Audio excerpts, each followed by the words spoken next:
하나님의 말씀을 보겠습니다. 마태복음 3장입니다. 마태복음 3장 11절 12절 우리 교독하겠습니다. 나는 너희로 회개하게 하기 위하여 물로 세례를 베풀거니와 내 뒤에 오시는 이는 나보다 능력이 많으시니 나는 그의 신을 들기도 감당하지 못하겠노라. 그는 성령과 불로 너희에게 세례를 베푸실 것이요 손에 키를 들고 자기의 타작마당을 정하게 하사 알곡은 모아 곳간에 들이고 죽정이는 꺼지지 않는 불에 태우시리라. 아멘. 기도드리겠습니다. 살아계신 하나님 아버지 감사합니다. 이 시간에 우리가 또 하나님의 말씀을 체계적으로 정리한 소요리 문답을 공부하오니 성경을 우리도 체계적으로 잘 이해하게 도우시고 하나님을 또 잘 믿게 도우시고 또 우리 구주 예수 그리스도를 증거하는데 유익을 얻게 도우시고 하나님의 영광을 드러내는 인생을 살아가게 도우소서. 예수 그리스도의 이름으로 기도드렸습니다. 아멘. 예, 우리가 계속해서 이제 예수 그리스도께서 우리를 대신해서 죽으셨는데 객관적인 사역이죠. 죽으셨어요. 그러면 예수 그리스도께서 죽으심으로 말미암은 유익을 우리가 얻어야 되거든요. 내 것으로 만들어야 돼요. 그랬을 때 하나님이 예수 그리스도가 우리 대신 죽으셨는데 그 유익을 내 것으로 만들어서 우리가 구원 얻게 되는 그 수단들이 있는데 방법들이 있는데 내적으로는 우리가 살펴봤어요. 그게 무엇입니까? 믿음과 회개예요. 내적으로는 내가 예수 그리스도를 믿어야 되고 내 죄를 회개해야 됩니다. 그리고 외적인 수단들이 있어요. 그것은 무엇이냐면 우리가 계속 살펴보는 거죠. 하나님의 말씀, 세례와 성찬, 기도예요. 그러니까 예수님이 십자가에 우리 대신 죽으셔서 그 혜택을 내 것으로 만들기 위해서는 어떻게 해야 되냐? 내가 믿어야 됩니다. 회개해야 되는 거예요. 그리고 이제 외적인 수단으로 주신 하나님의 말씀을 여러분들이 잘 활용해야 됩니다. 개인적으로도 읽고 묵상하고 믿고 순종하고 설교를 듣고 믿고 순종하고 하나님의 말씀을 잘 활용을 해야 되고 세례와 성찬도 여러분 하나님이 세례와 성찬을 통해서 하나님이 주시는 은혜가 무엇인지를 드러내고 하나님이 지금 우리에게 은혜 주셨다라는 것을 인쳐주세요. 확인시켜 주시고 도장 찍어 주시고 그 혜택을 누리게 하시거든요. 그래서 세례와 성찬이 아주 중요해요. 그래서 그 부분을 이제 오늘 살펴볼 거예요. 그리고 이제 살펴보겠지만 기도해야 됩니다. 근데 기도도 내 마음대로 하는 기도가 아니에요. 하나님이 예수 그리스도가 어떻게 기도해야 되는지 무엇을 구해야 되는지를 주기도문을 통해서 알려주셨죠. 그래서 주기도문을 따라서 우리가 하나님께 기도해야 되는 거예요. 이것은 이렇게 이제 내적으로는 예수 그리스도를 믿고 회개하고 외적으로는 하나님의 말씀, 세례와 성찬, 기도를 잘 활용을 하면 됩니다. 그러면 예수 그리스도의 그 구원의 은혜, 구속의 은혜를 우리가 누리게 되는 거죠. 좀 여러 번 반복했지만 한 번 더 반복하겠습니다. 88문 그리스도께서 구속의 유익을 우리에게 전하시는 외적이고 통상적인 수단들은 무엇입니까? 그리스도께서 구속의 유익을 우리에게 전달하시는 외적이고 통상적인 수단들은 그분의 규례인데 특히 말씀과 성례와 기도입니다. 이 모든 것은 택함을 받은 자들이 구원받는데 효과적입니다. 그래서 이제 어떤 사람을 구원하고 싶잖아요. 어떤 사람이 저 사람이 예수 그리스도를 믿고 참 구원받았으면 좋겠다. 우리가 그렇게 원할 때 어떻게 합니까? 하나님의 말씀을 전하시면 돼요. 하나님의 말씀을 전하세요. 그 예수 그리스도를 전한다라는 게 예수 그리스도를 전하는데 예수 그리스도가 어떤 분입니까? 성경에 기록되어 있잖아요. 그러니까 예수 그리스도를 전하는 게 하나님의 말씀을 전하게 되는 거예요. 그 다음에 그가 그래서 믿게 하고 물론 세례와 성찬은 이제 믿은 사람에게 해당되는 건데 여러분들이 하나님의 그 구원의 예수 그리스도의 구원의 은혜를 풍성히 누리고자 하신다면 하나님의 말씀에 창념하시고 세례와 성찬에 믿음으로 그 의미를 알고 참여하시기 하셔야 되고 기도하시면 됩니다. 그러면 예수 그리스도로 말미암아 그 구원을 얻는 그것이 아주 효과적이게 되는 거죠. 89문을 보겠습니다. 그럼 지난번에 배웠던 거예요. 말씀이 어떻게 구원을 얻는데 효과 있게 됩니까?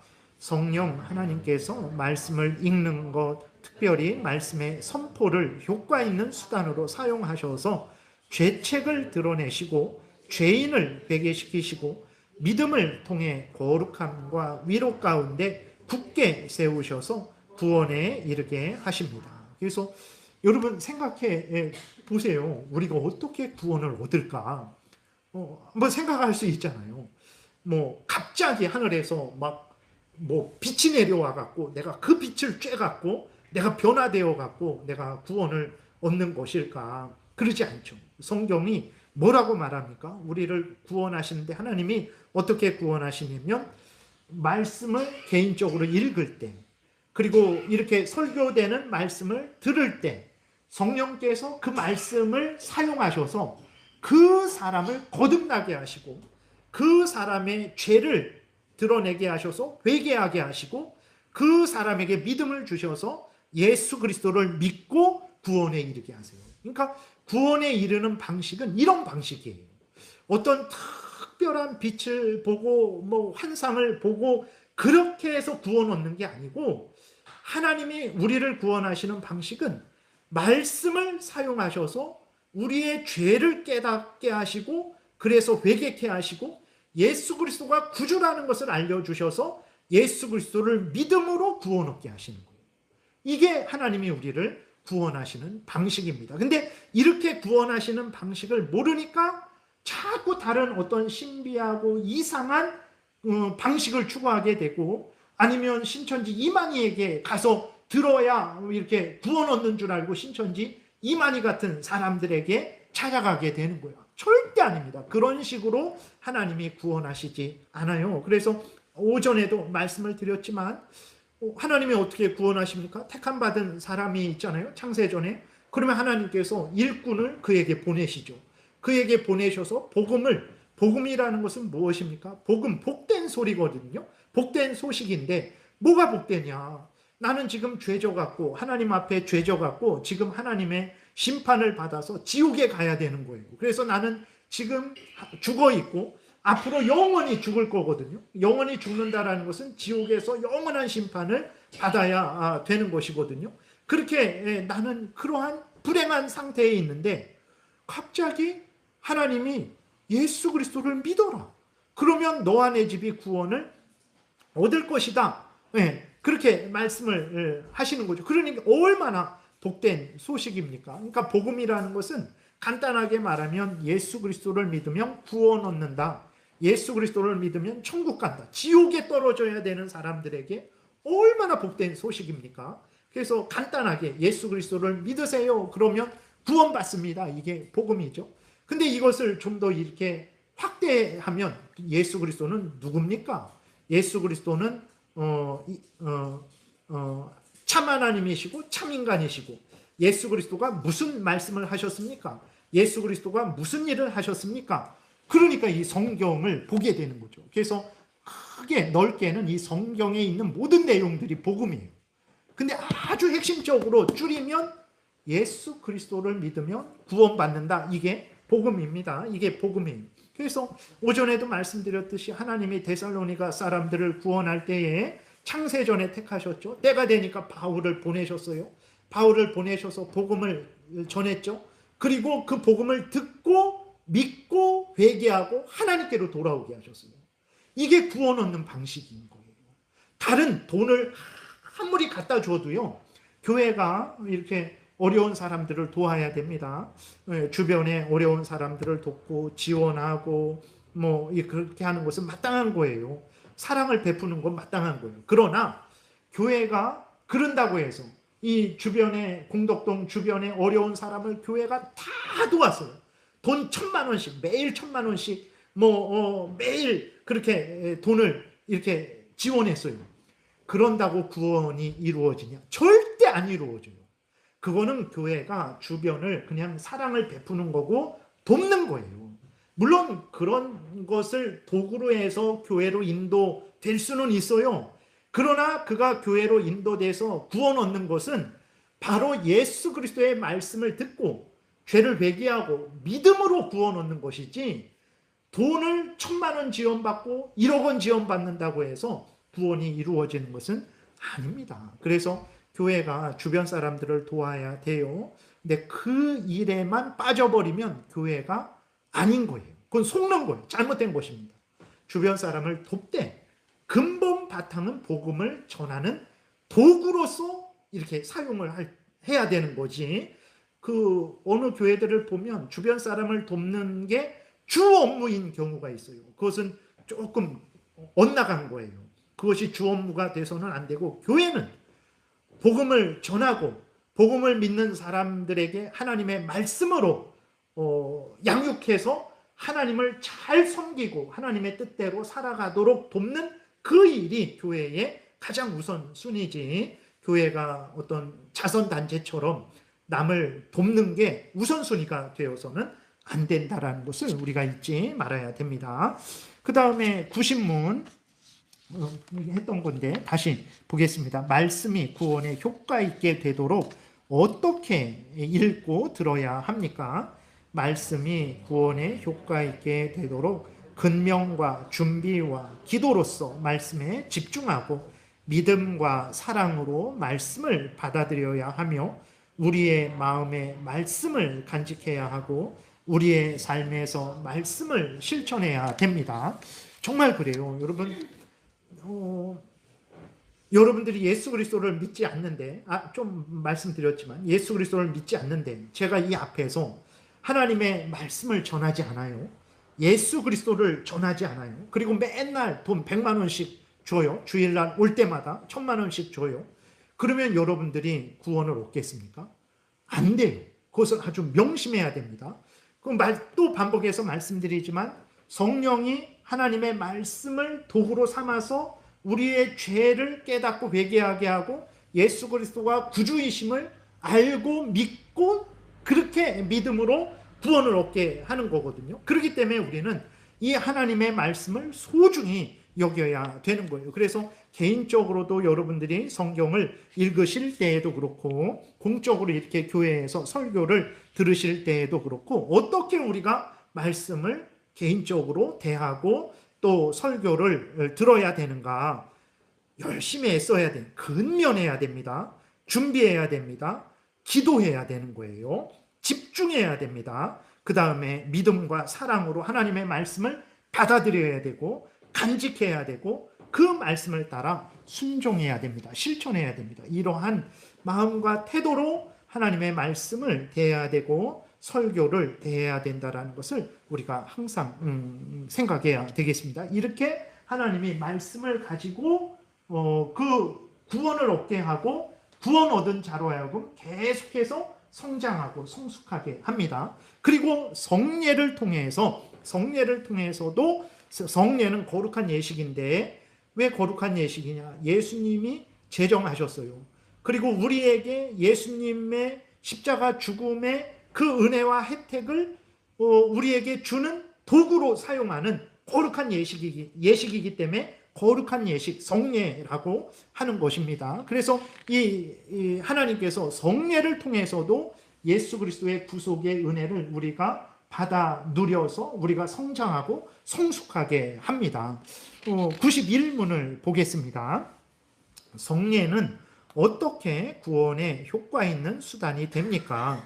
성례가 구원에 효과 있는 수단이 되는 것은 성례 자체나 성례를 시행하는 사람에게 어떤 능력이 있어서가 아니라 오직 그리스도의 복주심과 성례를 믿음으로 받는 자들 안에 계시는 성령 하나님의 역사하심 때문입니다. 그래서요, 성례는 세례와 성찬을 말하는데 세례와 성찬 자체에 능력이 있어서가 아니에요.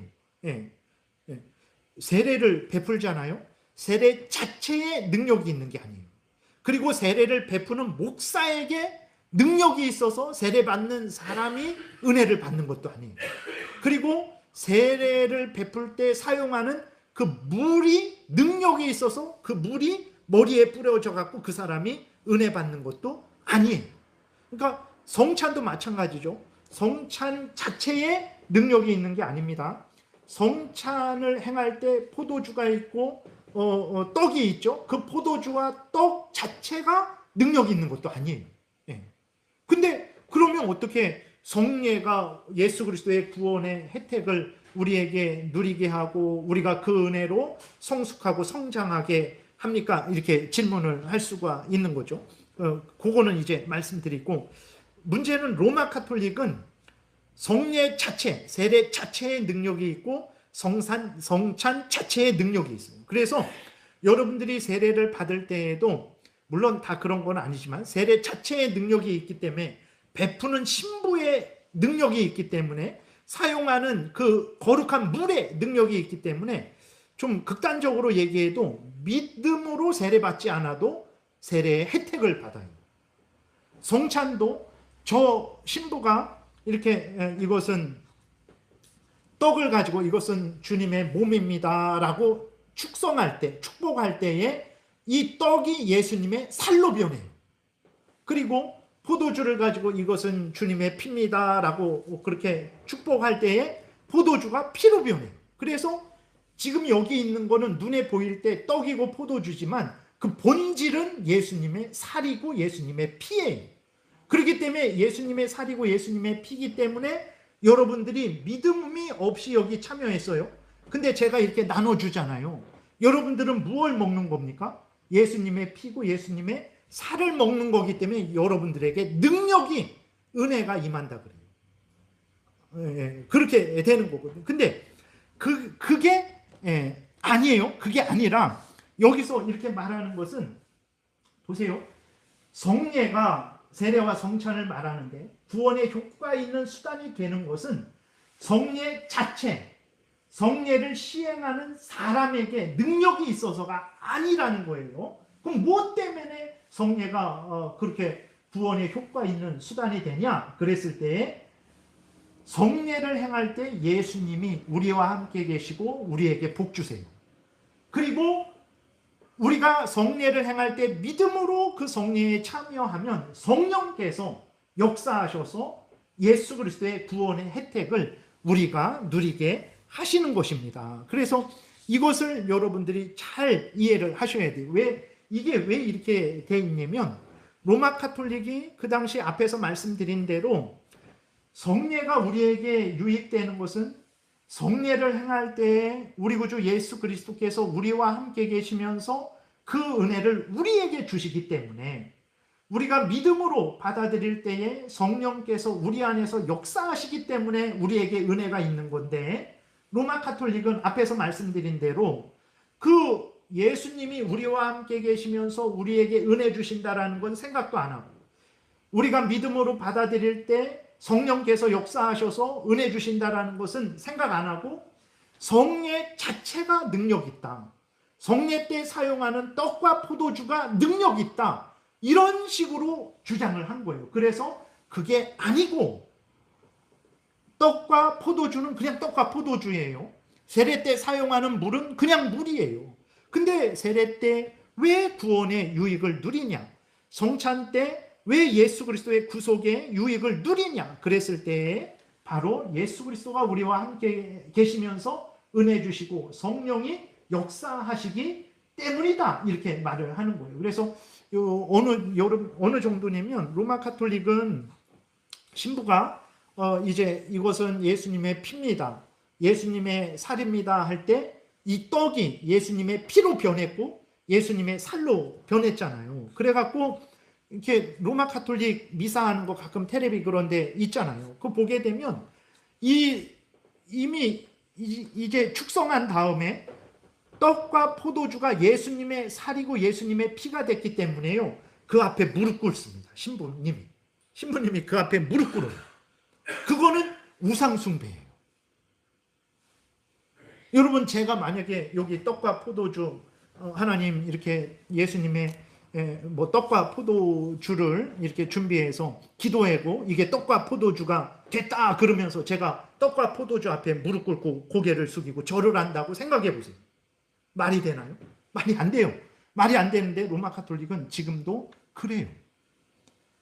우리가 분명히 알아야 될 것은 성례가 왜 어떻게 우리에게 구원의 그 혜택을 주는 도구가 되냐 그랬을 때 성례 자체의 능력이 있어서도 아니고 성례를 베푸는 그 사람의 능력이 있어서도 아니고 성례 때 사용하는 물, 포도주, 떡 자체가 능력이 있어서도 아니고 예수님이 함께 계시면서 우리에게 은혜를 주시기 때문이고 성령이 믿음 안에서 역사해 주시기 때문이라는 것을 우리가 분명히 기억해야 되는 것입니다.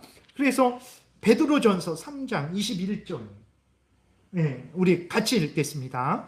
물은 예수 그리스도께서 부활하심으로 말미암아 이제 너희를 구하는 편이 곧 세례라. 이는 육체의 더러운 것을 제하여 버림이 아니요 하나님을 향한 선한 양심의 강권이라. 보세요. 물은 표라 그랬어요. 물은 표다. 물은 예수 그리스도께서 부활하심으로 말미암아 이제 너희를 구원하는 표다. 물은 세례라 그랬어요. 그러니까 세례 때 물을 사용하잖아요. 근데 물 자체에 능력이 있는 게 아니고 물은 표라는 거예요. 무엇을 나타내는 표냐? 무엇을 나타내는 표입니까? 예수 그리스도의 보혈에 의해서 우리가 깨끗하게 된다라는 것을 물을 가지고 나타내는 거예요. 물 자체가 능력이 있는 게 아니고 물이 더러운 것을 씻잖아요. 예수 그리스도께서 우리를 대신해서 십자가에서 죽으셔서 우리를 깨끗하게 하셨다라는 것을 예수님의 그 보혈로 우리가 깨끗하게 됐다라는 것을 물이 세례가 나타난다라는 거예요. 그러니까 진짜 능력은 어디 있습니까? 예수님의 보혈의 능력이 있는 거예요. 물의 능력이 있는 게 아니고 세례의 능력이 있는 게 아니에요. 그 세례가 세례 때 사용하는 물이 보여주는 나타내는 예수님의 보혈이 능력 있는 거예요. 이것을 항상 생각해야 돼요. 성찬도 마찬가지죠. 그러니까 그래서 여기도 물은 세례는 물은 표라 그랬잖아요. 물은 세례라 그랬어요. 왜냐하면 세례 때 물을 사용하니까. 그것은 예수 그리스도께서 부활하심으로 말미암아 우리를 구원해 주는 표라는 거예요. 우리가 예수 그리스도로 말미암아 깨끗하게 되었다라는 것을 세례가 세례 때 사용하는 물이 나타내 주는 거지, 나타내 주는 거라는 거예요. 이거 세례나 물은 표예요, 표. 그래서 이는 물과 물은 세례는 이는 육체의 더러운 것을 제하여 버림이 아니요. 세례 자체가 물 자체가 우리의 죄를 씻는 게 아니라는 거예요. 그럼 뭐가 씻는 것입니까? 예수 그리스도의 보혈이 씻는 거예요. 하나님을 향한 선한 양심의 강군이라. 우리가 하나님에 의해서 예수 그리스도를 믿음으로 예수 그리스도의 보혈로 깨끗함을 받고 하나님의 사람이 되어서 하나님을 사랑하고 섬기고 하나님의 뜻을 따라 살아간다라는 것을 나타내는 표라는 거예요. 표. 네. 어렵지 않죠. 제가 쉬운 얘기를 자꾸 설명을 어렵게 해서 그런 것 같은데 어렵지 않습니다. 성찬도 마찬가지예요. 성찬도 떡 자체가 이건 떡이에요. 그냥 떡. 그리고 포도주 그냥 포도주예요. 떡 먹는 게 뭐 사탄을 이기고 죄를 이기고 그럴 수 있습니까? 소고기 투플러스 뭐 그거 먹으면 더 잘 이깁니까? 그런 게 아니잖아요. 떡은 떡이에요. 근데 이 떡이 무엇을 나타내냐면 예수 그리스도께서 십자가에 못 박히신 예수 그리스도의 몸을 나타내는 거예요. 그래서 우리가 이 예수 그리스도의 몸을 나타내는 떡을 믿음으로 먹을 때 성령께서 역사하셔서 예수 그리스도의 살로 인한 그 은혜가 우리에게 주어지는 거예요. 예수 그리스도께서 성찬 때에 우리와 함께 계시면서 우리가 믿음으로 떡을 먹을 때 예수 그리스도께서 함께 계시면서 그 은혜를 우리에게 주는 거예요. 그리고 포도주도 마찬가지입니다. 그냥 포도주예요. 근데 이 포도주는 무엇을 나타냅니까? 예수님의 보혈을 나타내요. 그래서 우리가 포도주를 먹잖아요. 그 포도주가 우리 몸에 들어가서 음료가 되잖아요. 그것처럼 믿음으로 예수님의 피를 나타내는 포도주를 우리가 구별해서 준비해서 믿음으로 마실 때 예수 그리스도께서 함께 하셔서 예수 그리스도의 보혈의 은혜가, 그 보혈의 능력이 우리에게 주어지는 거예요. 네. 그러니까 포도주나 떡은 그냥 포도주와 떡이고, 포도주와 떡이 나타내는 예수님의 살과 피가 진짜로 우리에게 구원의 유익이 되는 거죠. 그리고 세례 때 사용하는 세례 자체와 물은 예수님의 그 거룩한 보혈에 의해서 우리가 깨끗하게 된다라는 것을 나타낸다라는 거예요. 이 마태복음 3장 11절도 마찬가지입니다. 오늘 본문 우리가 읽었던 본문인데 같이 읽겠습니다. 시작. 나는 너희로 회개하게 하기 위하여 물로 세례를 베풀거니와 내 뒤에 오시는 이는 나보다 능력이 많으시니 나는 그의 신을 들기도 감당하지 못하겠노라. 그는 성령과 불로 너희에게 세례를 베푸실 것이요. 그랬어요. 그러니까 이거는 세례 요한이 말하는 건데, 세례 요한이 물로 세례를 베풀었잖아요. 세례 요한이 물로 세례를 베푸는 거기에 그 물로 세례를 베풀었는데 그 물과 세례의 능력이 있는 게 아니고, 세례 요한이 말했잖아요. 나는 물로 세례를 베풀지만 진짜 이 물로 세례를 베푸는 것을 통해서 너희들에게 알려주는 게 뭐냐? 예수 그리스도는 성령과 불로 너희들에게 세례를 베푸는 거다. 너희들이 내가 베푸는 이 물 세례를 받고 정결케 되는 게 아니라 이 물 세례를 통해서 알려주는 예수 그리스도를 믿고 성령에 의해서 너희들이 죄 용서를 받고 깨끗하게 되는 것이다. 이거를 말하는 거예요. 예. 예. 그래서 고린도전서 3장 6절 같이 읽겠습니다. 시작. 나는 심었고 아볼로는 물을 주었으되 오직 하나님께서 자라게 하셨나니 그런즉 심는 이나 물 주는 이는 아무것도 아니로되 오직 자라게 하시는 이는 하나님뿐이니라. 여러분, 제가 능력이 많고 제가 능력이 하나도 없고 그게 여러분들이랑 무슨 상관이에요? 하나님 안에서는 상관이 없어요. 인간적으로는 상관이 있죠. 하나님을 믿지 않는 사람들은 상관이 있죠. 능력이 많은 사람이 앞에 있어야 되고 능력 없는 사람은 빨리 사라져줘야 되는 거죠. 왜냐면 인간적이니까 인간에 의해서 모든 일이 되어진다라고 믿는 사람들은 능력 있는 인간이 앞에 있는 게 좋죠. 그러나 성경은, 기독교는 능력 있는 사람에 의해서 되어지는 게 아니에요. 그걸 알아야 됩니다. 세례 때도 여기 있잖아요. 성찬 때에도 큰 교회 목사님이, 공부를 많이 한 목사님이, 돈 많은 목사님이 세례를 주면 더 능력이 있나요? 성찬을 베풀면 더 은혜를 받나요? 아니라 그랬잖아요. 세례 자체에, 성찬 자체에 능력이 있는 것도 아니고 그 세례나 성찬을 시행하는 사람에게 능력이 있는 것도 아니라는 거예요. 그러니까 제가 이 앞에서 아무리 능력이 많을지라도 인간적으로 여러분들에게 예수 그리스도의 구원에, 예수 그리스도의 십자가로 말미암은 그 구원의 은혜를 단 한 점도 여러분들에게 줄 수 없어요. 그것은 사람의 능력에 의해서 되어지는 게 아니기 때문에 그래요. 그럼 어떻게 되어집니까? 아까도 말씀드렸잖아요. 성령께서 말씀을 사용하셔서 여러분들의 죄를 깨닫게 하시고 회개하게 하시고 예수 그리스도를 믿고 구원 얻게 하시는 거예요. 사람과 사람과의 여러분들과 저 사이에서 제가 여러분들에게 어떤 영향을 끼치고 어떤 혜택을 주는 게 아니에요. 그것을 이해를 하셔야 돼요. 성령께서 제가 전하는 하나님 말씀을 잘 전하든 못 전하든 상관없습니다. 말을 잘하든 못하든, 물론 말 잘하면 좋죠. 재밌고. 근데 그래도 괜찮아요. 왜냐? 예수 그리스도의 구원의 혜택을 누리는 것은 성령의 역사로 여러분들이 누리는 거지, 제가 말 잘하는 걸로 누리는 게 아니에요. 제가 말 못하는 것으로 못 누리는 게 아니에요. 이게 재밌는 이야기하고 뭐 코미디 뭐 시간이고 그러면 제가 말을 잘해야 되고 제가 능력이 있어야 되죠. 그래야 여러분들이 재밌고 웃길 거 아니에요. 근데 지금은 그런 시간이 아니죠. 예수 그리스도의 구원의 혜택을 누리는 시간인데 그 은혜를 무엇으로 어떻게 누립니까? 사람의 능력과 지혜에 의해서 누리는 게 아니고 성령께서 말씀을 사용하시고 성령께서 세례와 성찬을 사용하셔서 누리게 하시는 거예요. 네.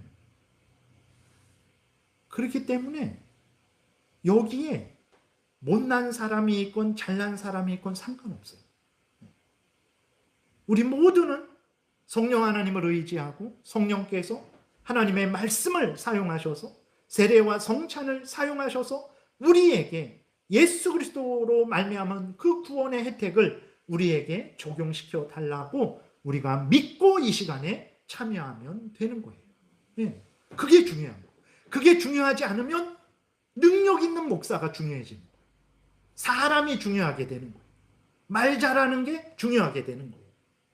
근데 성경 어디에도 사도 바울은요, 이렇게 말을 엄청 못하는 것 같아요. 사도 바울이 이 하나님의 말씀을 얼마나 많이 기록한지 모릅니다. 신약의 서신서는 대부분 사도 바울이 이제 기록을 했잖아요. 근데 말은 아주 못했어요. 그래갖고 고린도 교회 사람들이 아이고 우리랑 같이 있을 때는 말도 못하고 떠듬떠듬하고 당당하게 말도 못하고 우리를 떠나 있을 때에는 편지 쓸 때에는 아주 그냥 이렇게 저렇게 한다라고 그렇게 막 그 사도 바울을 비난하기도 했어요. 그런데도 보세요. 사도 바울을 통해서 얼마나 많이 복음이 전해지고 교회가 생기고 그 구원의 역사가 일어났습니까? 근데 그게 사도 바울이 능력이 있어서 그런가요? 아니에요. 하나님이 그냥 성령께서 사도 바울을 사용하신 거예요. 사도 바울이 아닐지라도 다른 사람이 있을지라도 그 사람을 사용해서 하나님은 이 역사를 이루셨을 거예요. 근데 우리들은 항상 다시 이렇게 앞에 몇 문이죠? 그 전에 91문 보면 우리들은 항상 착각을 해요. 성례 자체에 능력이 있다. 성례를 시행하는 사람에게 능력이 있는 줄 알아요. 그것들을 의지. 여기 금으로 된 금 성찬기 갖다 놔야 효과가 있지 않을까 막 이런 식으로. 그게 아니고 그리스도의 성찬 때, 세례 때, 성례 때 예수 그리스도가 함께 해주십니다. 함께 해주셔서 우리에게 복 주심으로. 그리고 성령 하나님이 우리가 아멘 예수 그리스도께서 함께 해주셔서 지금 우리에게 복 주시는 줄 믿습니다. 약속하신 대로 이루시는 것을 믿습니다 하고 우리가 믿음으로 말씀을 듣고 믿음으로 성찬에 참여하고 세례에 참여할 때에 성령께서 역사하시기 때문에 우리가 은혜를 받는 거예요. 이거를 아주 우리가 잘 이해를 해야 됩니다. 그렇다고 그럼 아무거나 막 해야 되냐? 그런 거는 또 아니죠. 우리가 조심히 잘 준비하고 정성껏 행해야 되지만 그 은혜는 성령 하나님의 역사에 의해서 우리에게 주어진다라는 것을 알 때 자유가 생기죠. 좀 부족하고 좀 이렇게 준비된 것들이 좀 모자라고 그 다음에 이렇게 저렇게 좀 서툴고 참 능력 있는 사람도 없고 그래도 괜찮은 거예요. 왜냐? 하나님이 함께 계시고 예수 그리스도가 함께 계셔서 은혜 주시면 되는 것이고 성령이 그 부족한 거 복되게 사용하셔서 은혜 주시면 되지 괜찮다. 그때 여유가 생기게 되는 거예요. 그래서 고린도전서 3장에서도 아볼로가 물 주고 바울이 씨 뿌리고 그거 해야 되는 일입니다. 마땅히 해야 되는 일이죠. 근데 그렇다고 해서 그것에 근거해서 은혜가 주어지는 게 아니고 하나님이 잘하게 하셔야 된다라는 거예요. 그러지 않으면 소용없다라는 거예요. 그러니까 하나님이 역사하시지 않으면 아볼로 대단한 그 성경의 아주 박사예요. 그리고 또 바울도 뭐 보통 능력 있는 사도입니까? 그러나 아무리 그들이 할지라도 하나님이 역사하시지 않으면 아무 소용없다라는 거예요. 이것을 우리가 항상 생각을 해야 되는 것입니다. 그리고 고린도전서 12장 읽고 마치겠습니다. 우리가 유대인이나 헬라인이나 종이나 자유인이나 다 한 성령으로 세례를 받아 한 몸이 되었고 또 다 한 성령으로 성령을 마시게 하셨느니라.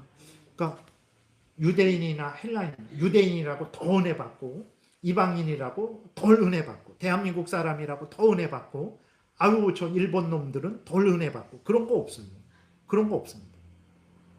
성령께서 역사하시면 일본 사람이나 대한민국 사람이나 중국 사람이나 다 은혜를 받는 거예요. 인간의 어떤 조건에 의한 것이 아닙니다. 좀 쉬운 얘기인데 제가 이렇게 좀 어렵게 말씀을 드린 것 같아요. 근데 무슨 얘기인지는 이렇게 이해되겠죠. 그래서 우리가 성찬을 할 때에도 기도하는 거예요. 말씀을 들을 때에도 기도하는 거예요. 말씀을 전할 때에도 기도하는 거예요. 전하고 나서도 기도하는 거예요. 항상 하나님의 의에서 그 모든 은혜가 주어지는 것이기 때문에 그런 것이죠. 뭐 질문 같은 거 있으세요? 좀 더 이렇게 그런 거 하셔도 됩니다. 이게 오후 시간은 이렇게 예배로 드리지만 또 성경 공부하는 또 그런 시간으로 사용을 하고 있으니까 교리 공부를 하는 시간으로 사용을 하고 있으니까 좀 아이고 좀 더 한번 설명해 주세요. 뭐 그런 부분들이 있으면 이게 얼마든지 또 말씀을 해 주세요. 기도드리겠습니다. 하나님, 참 하나님이 우리를 구원하시고 구원받은 우리들에게 은혜를 내려주시는 방식이 무엇인지, 수단이 무엇인지 성경이 알려주는 대로 우리로 잘 알게 하시고 성경에서 하나님이 우리에게 주신 그 수단들을 우리가 잘 사용하게 도우소서. 인간들이 만들어낸 수단들, 도구들 다 헛되다라는 것을 우리가 알게 하시고 헛된 것을 추구하지 말고 성경이 알려주는 대로 믿고 따르게 도우소서. 그러면 하나님이 성경에서 약속한 풍성한 은혜를 우리가 누리게 될 줄 믿사오니 항상 성경이 알려주는 대로 믿고 따르는 우리 모두가 되게 도우소서. 예수님 이름으로 기도드렸습니다. 아멘.